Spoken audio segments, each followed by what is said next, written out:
#Fujifilm GFX 50S review script. Okay, so if you're a professional photographer or serious hobbyist looking to step into medium format without completely emptying your bank account, the Fujifilm GFX 50S is actually worth your money. But let me explain why, because there's a lot to unpack here, and honestly, it might not be right for everyone. Link is in the description if you want to check the latest price on Amazon, by the way. This camera's been out for a few years now, but the used market is pretty active, and that's where you'll find the real value. So first thing you notice is that 51.4 megapixel sensor. This isn't just a number on paper. When you're editing photos later, you've got so much room to crop, to reframe shots, to pull out details that would be completely lost on a standard DSLR. I shot some landscape work with this, and being able to blow up details in post without losing quality is genuinely satisfying.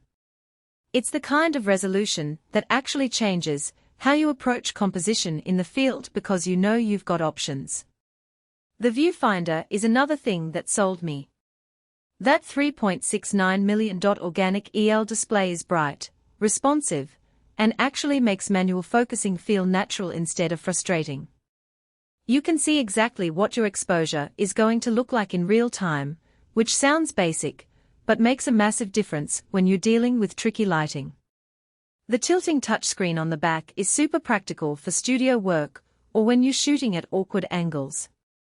I used it for product photography, and being able to see my framing without contorting myself was genuinely helpful. The three-directional tilt gives you flexibility whether you're shooting horizontal, vertical, or even overhead. Then there's the build quality. This feels like a camera that's meant to last. It's weather-sealed, it handles from -10 to 40 Celsius, so it's actually usable in different environments.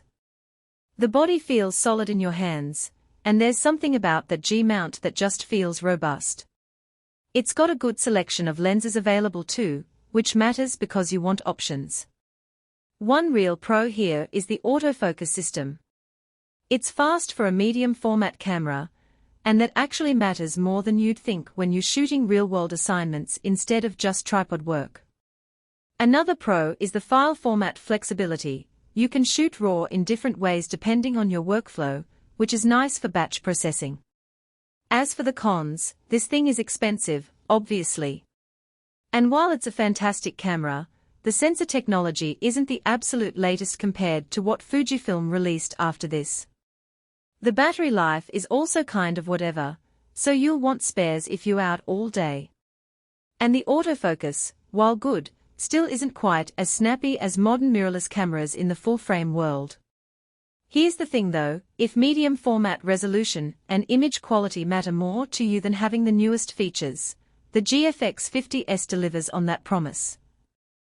It's a professional tool that happens to be available at a more reasonable price point right now.